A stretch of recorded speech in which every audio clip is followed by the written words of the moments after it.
When you move payments on-chain, regulation doesn't disappear. It becomes more complex and more visible. In this module, we'll link KYC, AML, and sanctions obligations to specific on-chain payment flows, so you can design solutions your compliance team is willing and able to approve. To navigate digital asset regulation, it helps to think in terms of 4 pillars. First, classification. Every token is forced into a category: security, commodity, payment instrument, or e-money, and that label drives all of the downstream rules. Next, licensing. Once you know what the token is, the right type of license is needed to issue it, hold it, or move it. Third, prudential rules. These cover reserves, segregation of client assets, disclosures, and governance. And finally, supervisory focus. Regulators pay close attention to operational resilience, cyber risk, and dependence on third parties. For stablecoins, the regulatory lens narrows to 4 pillars that matter directly for cross-border payments. 1. Asset backing.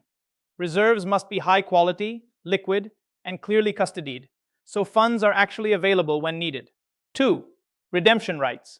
Users should be able to redeem 1 token for 1 unit of currency at par under enforceable terms. 3. Issuer governance.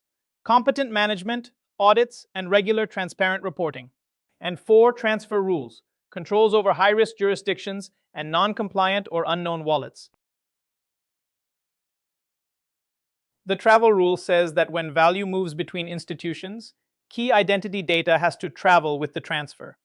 In crypto, that means VASPs need a second, off-chain messaging channel alongside the on-chain payment. Through it, they exchange originator and beneficiary names, wallet identifiers, and institution details. The hard parts are handling unhosted wallets with no VASP, navigating conflicting privacy laws across jurisdictions, and getting different travel rule systems and networks to interoperate cleanly. Compliance objectives stay the same. The tools change. In traditional finance, identity relies on names stored in siloed bank databases. On-chain, it's about binding real-world KYC to blockchain addresses and using cryptography to prove control of those wallets. Monitoring shifts from after-the-fact reviews of internal ledgers to continuous analytics on a shared global ledger. And sanctions screening evolves from batch checks to real-time screening of nodes, wallets, and counterparties as transactions are proposed. In institutional cross-border flows, a blockchain address can't be just a random string. You need a clear chain from human identity to wallet, so compliance teams know who ultimately owns each transaction. Think of it as a life cycle.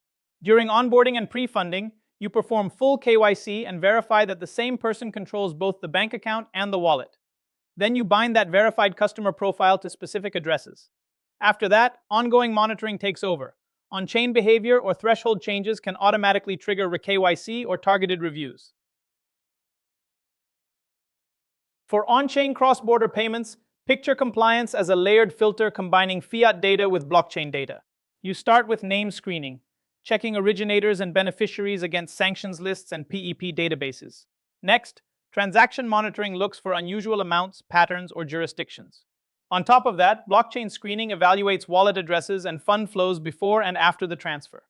Finally, sanctions controls determine whether to let the payment through, block it, freeze assets, or trigger more detailed reporting. Blockchain analytics lets you treat on-chain activity more like a continuously monitored correspondent network. The first step is address attribution, grouping wallets into entities such as exchanges, mixers, merchant services, or even known darknet markets. You're no longer looking at random strings, but at actual counterparties. Then, flow analysis follows funds across many hops to spot layering patterns and links between seemingly unrelated entities. Finally, risk scoring turns those insights into dynamic ratings you can use for screening, limits, and investigations in real time.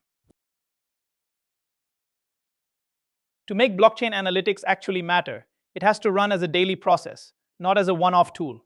Start by screening addresses in real time, so high-risk activity is blocked or challenged before funds move. Then apply tiered controls. Low-risk payments flow straight through, while higher-risk ones trigger extra checks.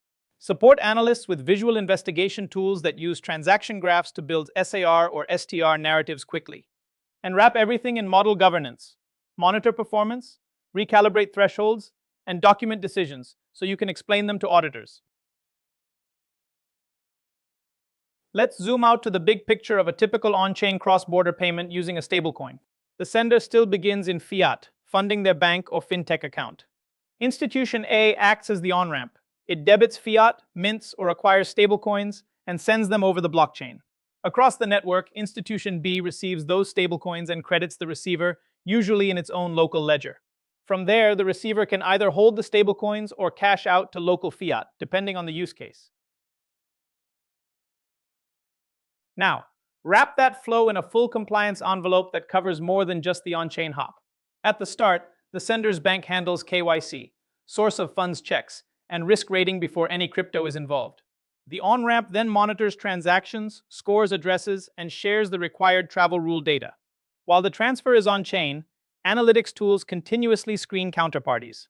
The off-ramp repeats inbound checks and travel rule validation, and the receiving institution concentrates on sanctions, unusual patterns, and final payout monitoring. When you stitch fiat rails and on-chain rails together, weak points usually appear at the edges and handoffs. At the origin, incomplete travel rule coverage creates blind spots when funds touch unregistered VASPs or unhosted wallets. As money moves, fragmented monitoring keeps fiat data separate from on-chain data, so no single party sees the full picture. At partner banks and exchanges, limited visibility can reduce the effectiveness of sanctions and AML screening. And if you don't strongly link blockchain addresses to real customers, your end-to-end view of risk breaks down.